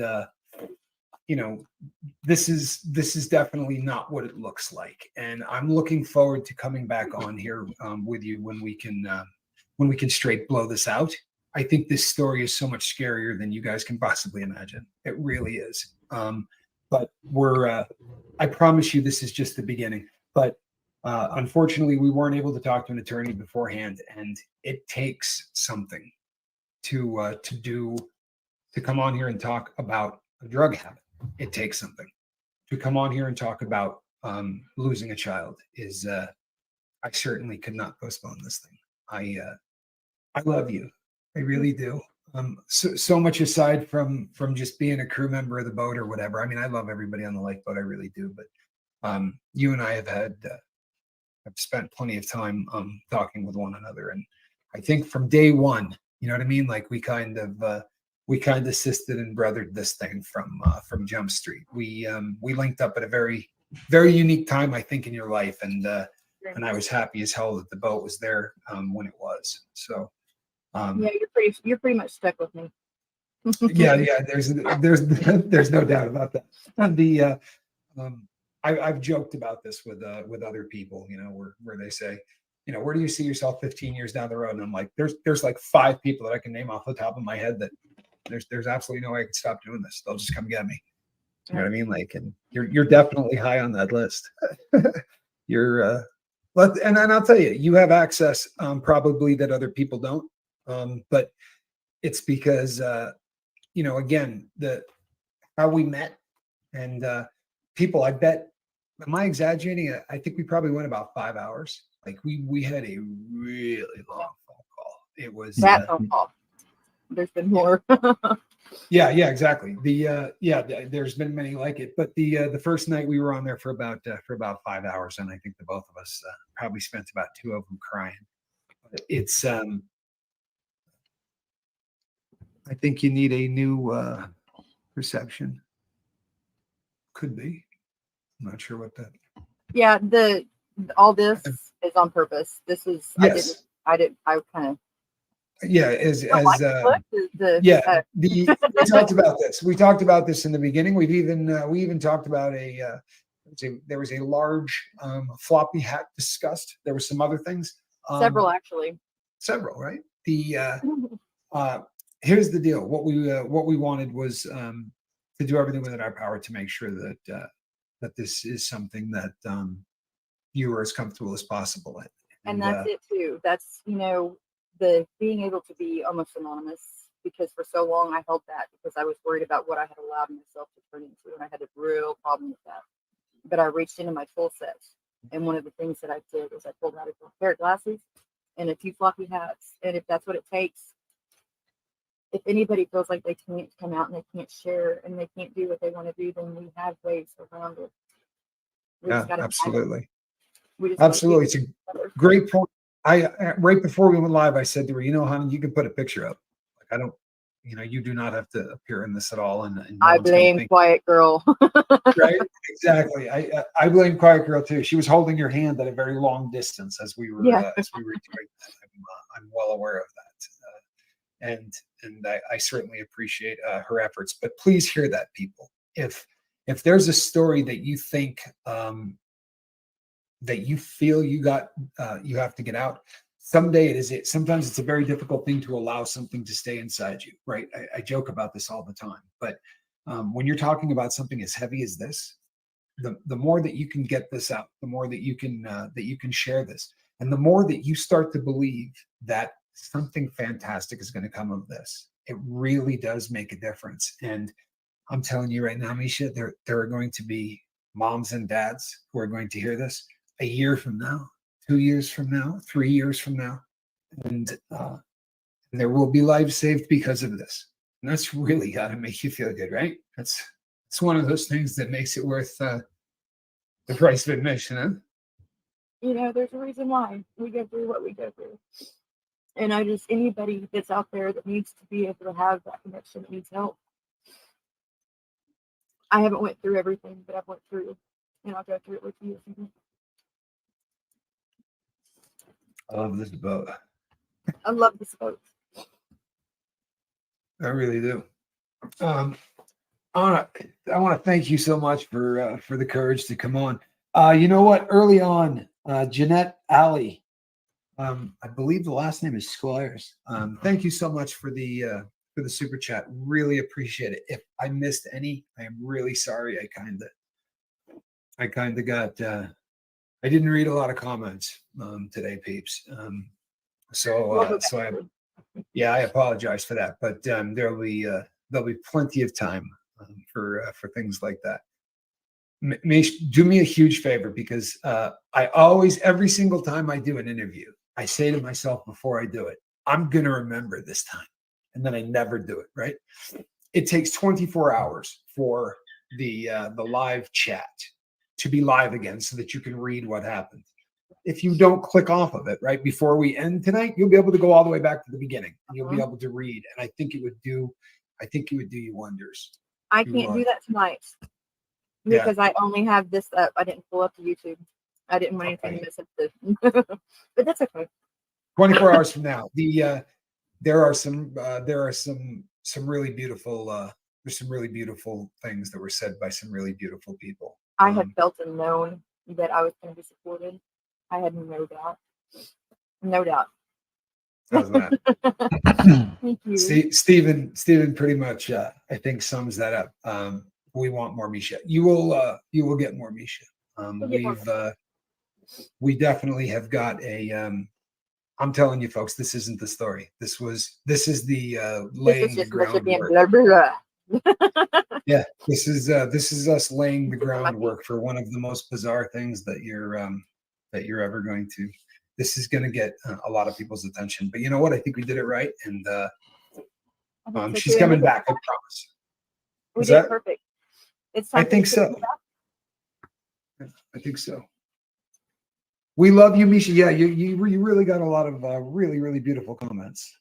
Thank you. Guacaholic says, all of y'all. We love you, Misha. I want to give you all the guac. I love some guacamole too. So you know what? All the guac? All the guac. I'll take it. Yeah, that's love right there. Even half would be fantastic. So people, I will be back tomorrow morning, right? And I am going to be firing up the 5 a.m. boat like we always do. I've got some really cool stuff that is coming up this weekend. So stick around. There is a rumor that that lunatic pepper eater is on his way here. Oh. So yeah. So I'm sure that I'll be eating something that tastes really, really bad in the next couple of days. So stick around for that. But yeah, he's on his way. Misha, I love you. I really do. Thank you so much for the courage and for laying the groundwork for the story that we are going to be taking to the next level. I am going to be posting on the community board on YouTube. I'm going to be posting two names. Okay, guys, hold on. That was it. Let me stop this. So that was a little backstory on Misha. If you don't know, she messaged me and told me her story about her daughter being murdered. And she told me to check out this interview, which we just watched, for us to get a backstory. It was hard for me to hear her. I had problems with her talking, but I heard him pretty good. So maybe one day Misha will come on the AML platform and talk to us. So Misha, once again, thank you for having the courage to bring this to light. And I wish many more people will have the courage to speak up, because when we speak up, change happens. If we keep our mouth closed, nothing gets done. That's why it's so important for us to be brave, to not let fear stop us from saving other lives. I can only imagine what you're going through, Misha, as well as many other parents out there who have lost a child. That gives me chills, because that's something you learn to live with. You never forget it. And it doesn't have a time limit on your feelings. Your feelings never have a time limit, because some people will like, oh, forget about it. No, you don't forget about hurt. You don't forget about pain. It changes you. So you just learn to live with it the best way you can. I have pain that I'm learning to live with. I will never forget it, because it's one of those things that's happened already. So it can't be forgotten. You can only learn to live with it. And it takes strong people to live with pain. So, Misha, I'm sending a big hug to you. May your daughter rest in peace and continue fighting for justice because justice must be served.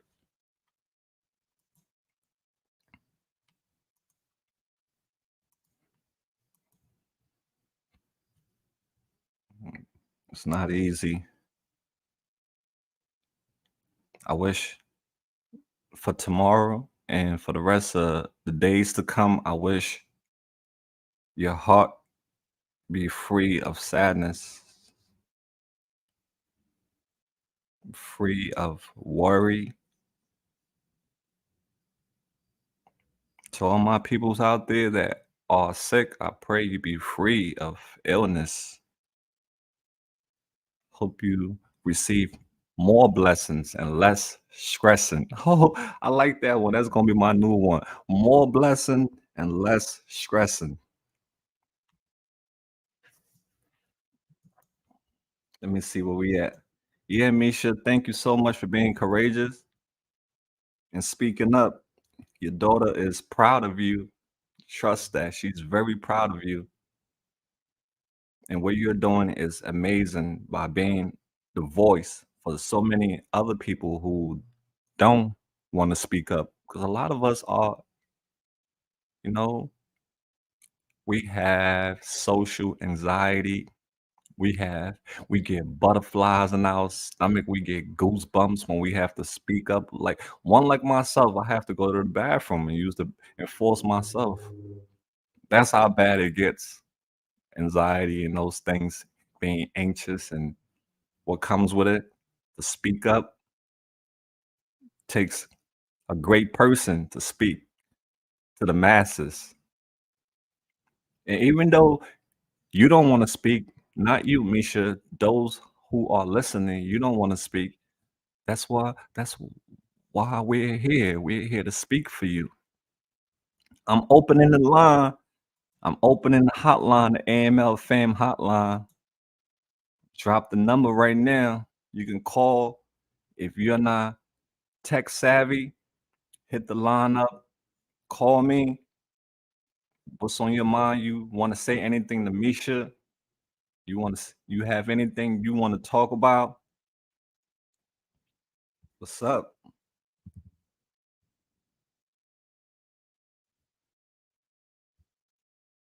Yeah, guys, what's up?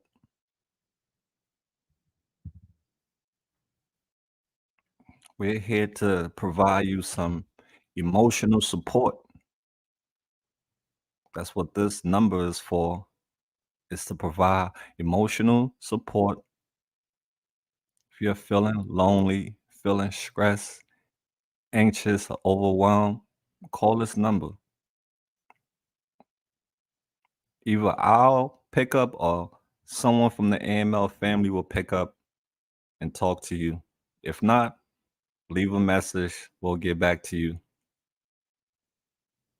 Anything that you need help with, advice and guidance, we can help you with your personal matter, relationship, career choices, decisions making. Write that number down, right? Crisis. If you're going through a crisis, you're in distress, you need some support, you need resources in case of an emergency, call that number. If you have any product that you want the AML family to look at, call that number and we can talk about showcasing your product to the AML family or your services that you have or your companies that you want to promote your company. You have any questions you would like to ask about features, collaborations, write that number down. Write it down just for, or if you just want a general conversation, you want to engage in a friendly conversation, share your story or speak, or you're seeking companionship, write that number down, all right? That's my backup number. but just don't abuse it. That's all. So you can always stay connected with me or someone in the AML family, because not a lot of people are computer savvy with doing all these computer things, and technology is getting uh, more difficult these days. So keep that number in a safe place, all right? So I want to take a look at Tammy C. Tammy C sent a picture of her son. Let's check it out. Shout out Tammy C. I subscribe to your YouTube channel, Tammy.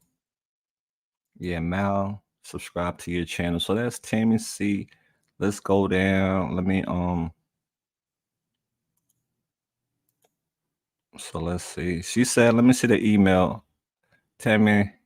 She said, "Hey Mal, here are some pictures of my son. The ones with his son was when he was doing well for a few years.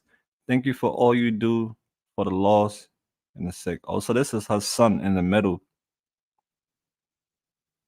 It's a handsome guy, handsome family, beautiful family. Damn, that's sad. This little baby boy missing his daddy.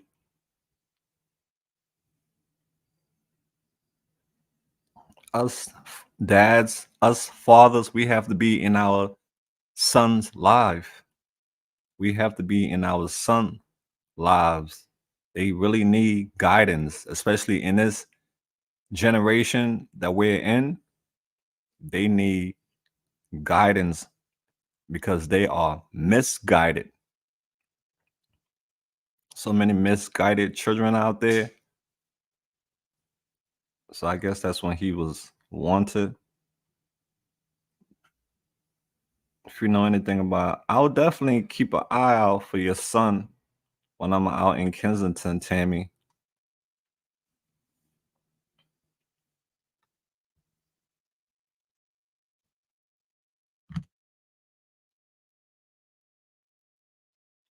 See, everybody suffers. The baby suffers, the mother suffers, the brothers, everyone suffers. Just because when one person is going through this, the whole family, even society suffers. And this is a huge issue when everyone's is affected, not just the person that's using the drugs. Everyone get affected. But one thing people have to realize that addicts are not a problem to be solved, but people to be loved. That's the game changer right there. If you look at them as people to be loved rather than a problem to be solved, things change. A lot of people look at addicts as a problem to be solved. They're not a problem to be solved. They need to be loved. Okay, I think Awaken popped up. She want to say something. Hey, what's up, dear? You there? I didn't see you in the back end. I'm here. Can you hear me? Yeah, I can hear you. Let me turn down. Let me turn down my little music I got in the back. Hey, you would like to add? You would like to add something to what we got going on? I wanted to say thank you. Oh, you're welcome. I really, really appreciate this, and everybody's amazing support. It's a fight. It's something that we're all just going to have to come together and realize that it's not, when people say it's just, oh, it's just fixing itself, it's just getting rid of it. That is so not it. Nobody grows up as a child saying, I want to be a drug addict when I grow up. Nobody says, I want to be homeless. It's Agree. society, what society has done to Mhm. each of us, and how if we have the resources, if we have the support, whether or not we're going to make it. Those people are just the ones that have not had, granted, maybe they've had chances, maybe they made these choices, but right now where they're at, it's not a choice. There's not a choice to get out of it right now without help. Right. A lot of people out there, the ones who are not educated, love saying, "Oh, it's a choice." Like somebody want to be sleeping on the ground on a in the snow, uncomfortable, having taken showers for days, having eaten for days. Who choose that life? Like nobody in their right mind would choose that life. Nobody. It's not And normal. my biggest point too was saying, I waited for rock bottom for her, but her rock bottom happened so many times. She was just so strong and such a bright light that she refused to admit it. She didn't want to be a burden. She tried to do it herself, and she had faith the whole time. This was her story, this was her destiny, and it's awful. She's not having to do that anymore. She's not having to struggle anymore.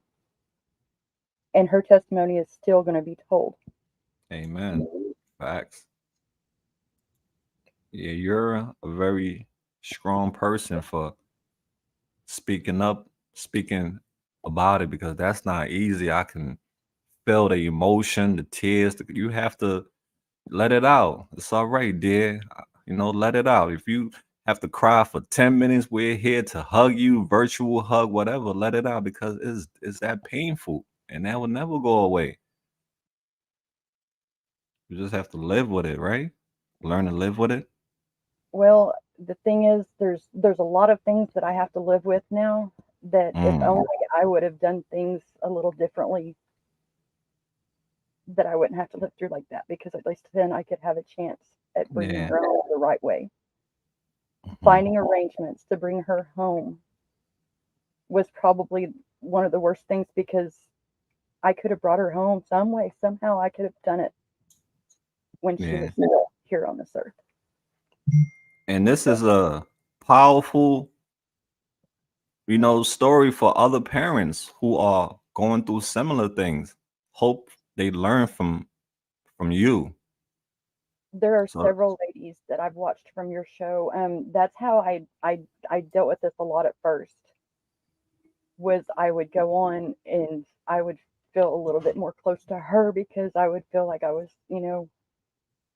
I don't know. It's a misplaced, I'm sure, misguided, but I felt connection to those girls that were out there that were living like that and having to go through that, and people weren't understanding that it was not their choice, that they were out there, mhm. and like I've seen where there's been mothers that, wanted them to come home, and just, we can't get angry at them. We cannot. We have to get angry at society. We have to get angry at everybody. We Mm, all have our parts to play in this. Every single one of us has done something, one way or another, to affect someone else in a bad way. And instead yeah. of looking at blame, and instead of looking at all of that, we just need to start looking at what we can do. What we can do. And this, I was in that world for a long time. I know how hard it is to quit, because I say addict, recovery or not, once you have been addicted to something, you will always be an addict, because you will always fight that no matter how long you are clean. But Yeah. that stuff that we did is so much different than the stuff that they're doing today. So much. I don't know how it is possible for someone to come off of it without major help. Exactly. And it takes a village just to help one person. It Just does. one And we've person. so isolated ourselves. So we're not villages anymore. It's We've so such a isolated ourselves. what you said? We've, we've so isolated ourselves. Because of the shame and the judgment. Hmm.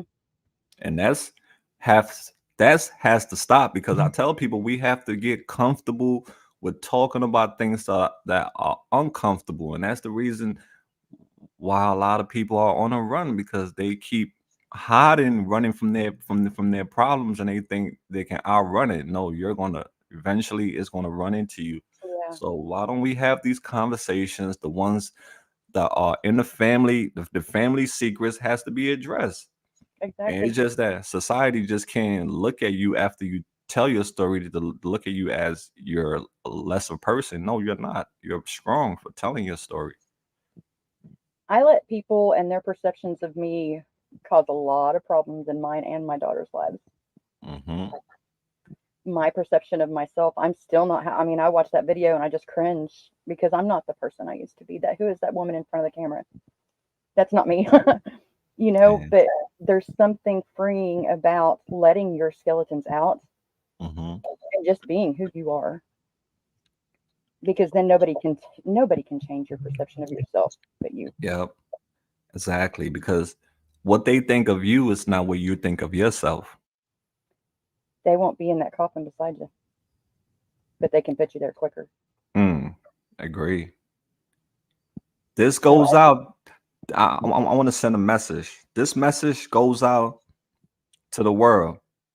It's okay if you don't understand addiction, but just don't judge those who are suffering with it until you educate yourself. Because if you don't educate yourself on this matter, you will always judge people because you don't understand what's going on.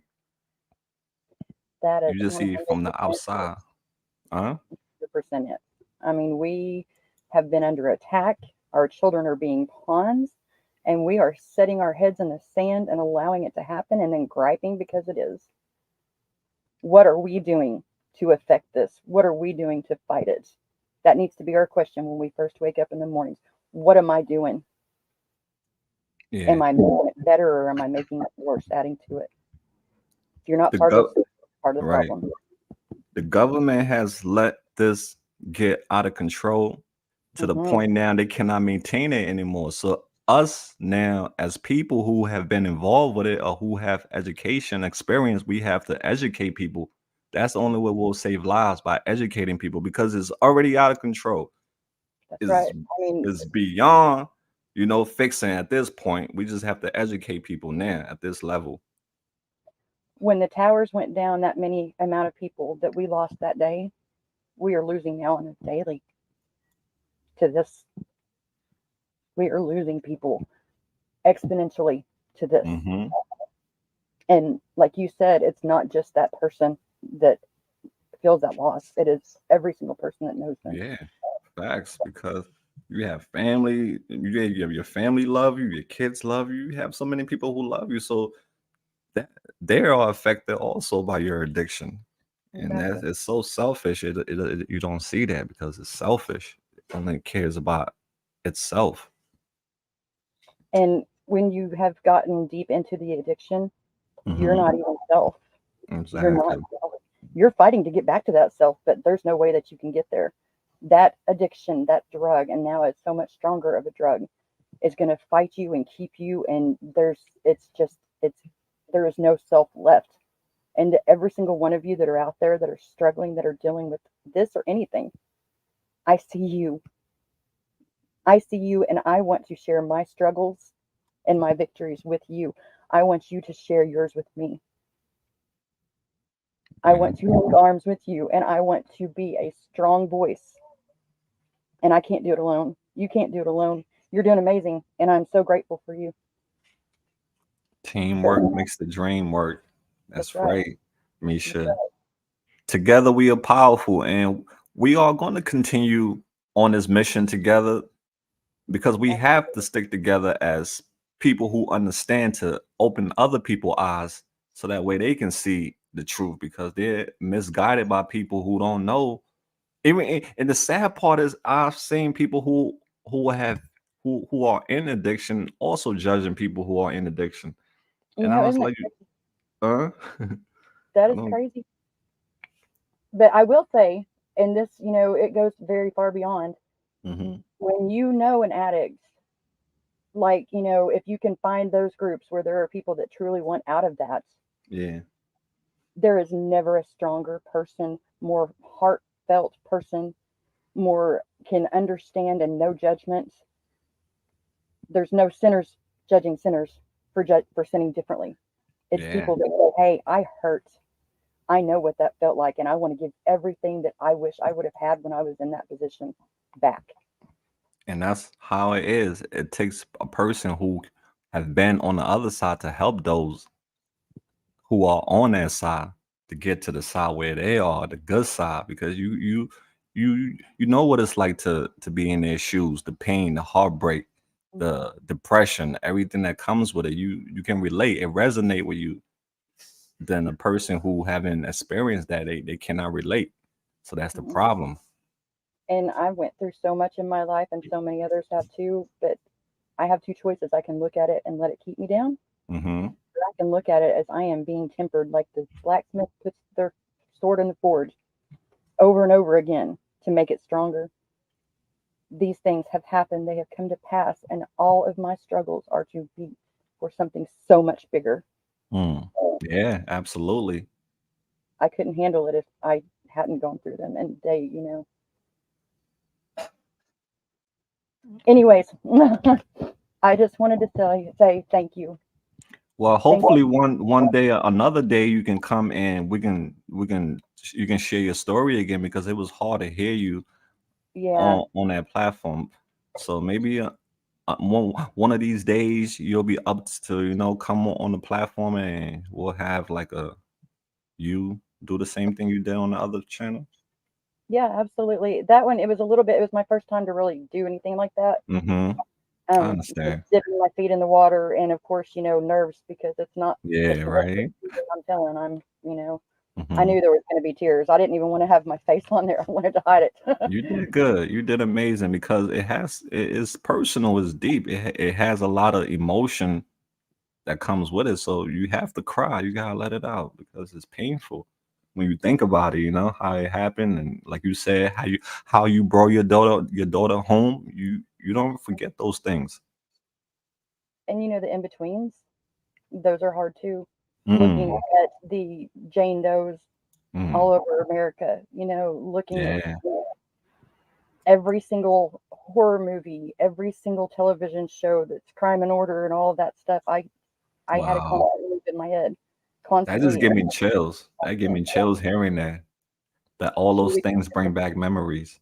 Oh God, it's horrible. It is a Mm-hmm. nightmare. And to know you're impossibly able to do anything, but that failure that I felt inside, that Mm-hmm. feeling of not being able to do anything, I'm Right. learning.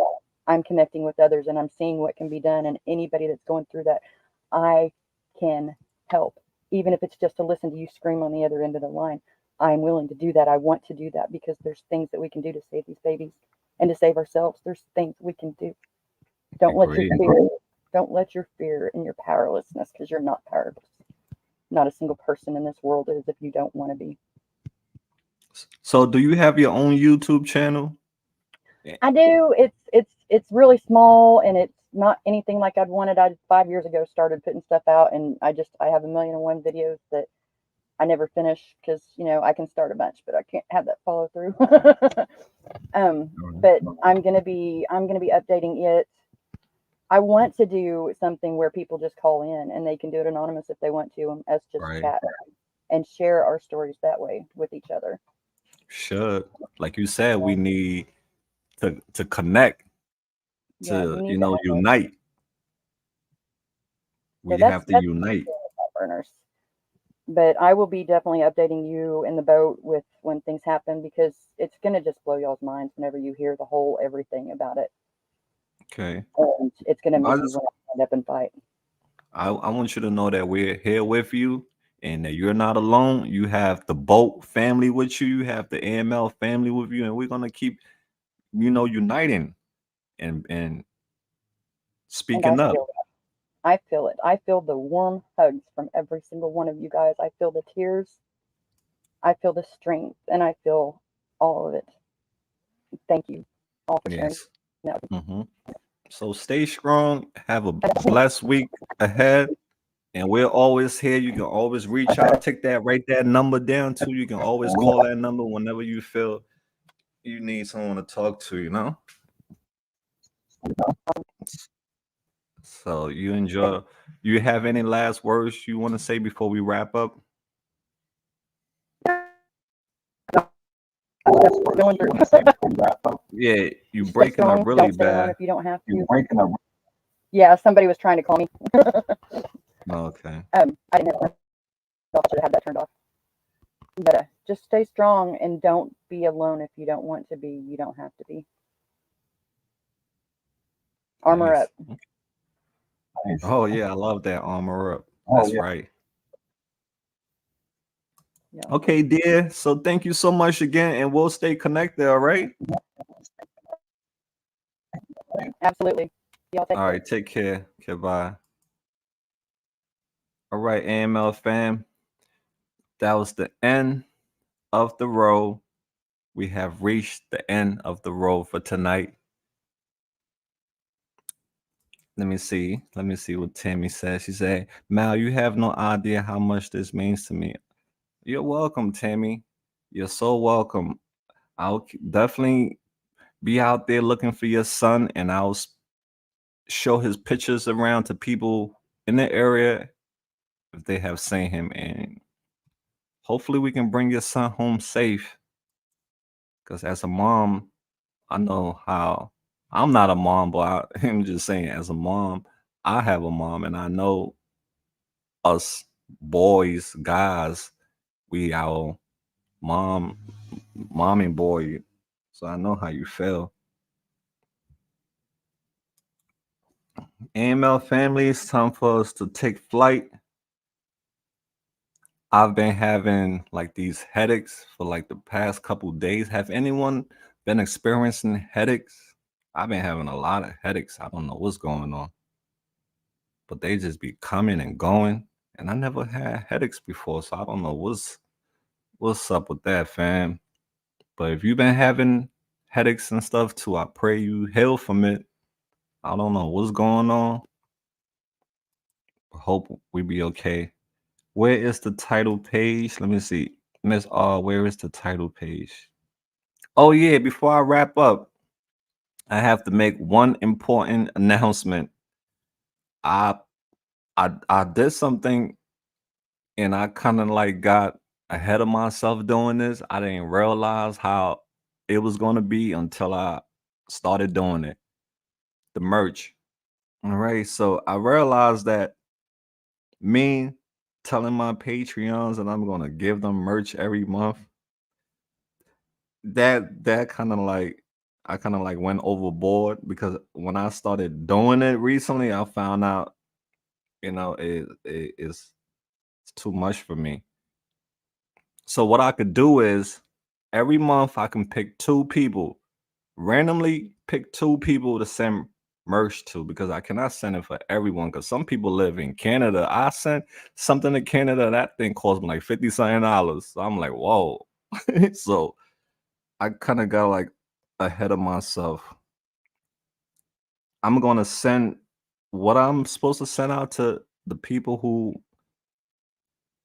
originally I was supposed to send things for. Some people have already gotten their stuff, but moving forward, it's gonna be two people I pick randomly every month to send stuff for. So it might be you, it might be our sister, it might be our brother, but that's just that way it takes the pressure off of me because I want to go do it. And I'm like, damn, Mal, you don't put yourself in some hot water.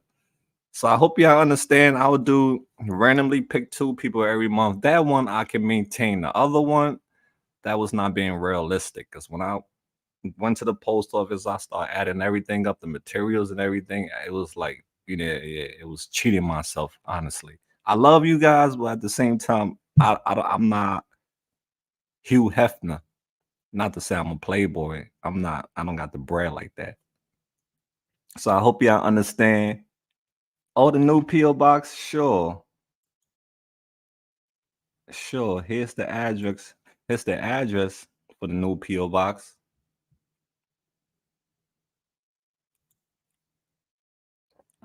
I thought that too. Yeah, Belinda. But some of y'all, I'm gonna always bless y'all no matter what. All right. But moving forward, it's gonna be two people I pick randomly. Yeah, I got ahead of myself. Anybody else? Anybody want to add anything else before we shut down? You're welcome, Miss R. Well, I appreciate everyone hanging out with me tonight. Shout out to Misha for sharing her story. Shout out to Daniel King for the collaboration. Shout out to Joe Cox for the pizza collaboration. Shout out to the AML family for their love. Continue to pray for Maya. Continue to pray for Myra. Continue to pray for Kathleen. Pray for Nora. Pray for all our brothers and sisters who are struggling. Pray for the ones who are doing well. All right.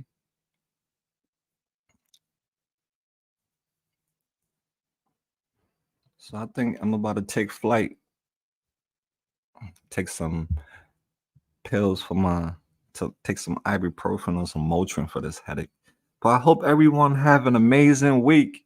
I hope something wonderful happened for you this week coming up. Remember, stay kind, chase your goals, chase your dreams. Don't talk negative about yourself. Speak positive. That's all I have to say, fam. So let's play this outro. And yeah, shout out to everyone who's not here tonight. I hope everything is okay with you and your family. Stay blessed. You can always check out the repeat. All right, so fam, remember, don't be bitter, be better. Until next time, we out there. Peace out.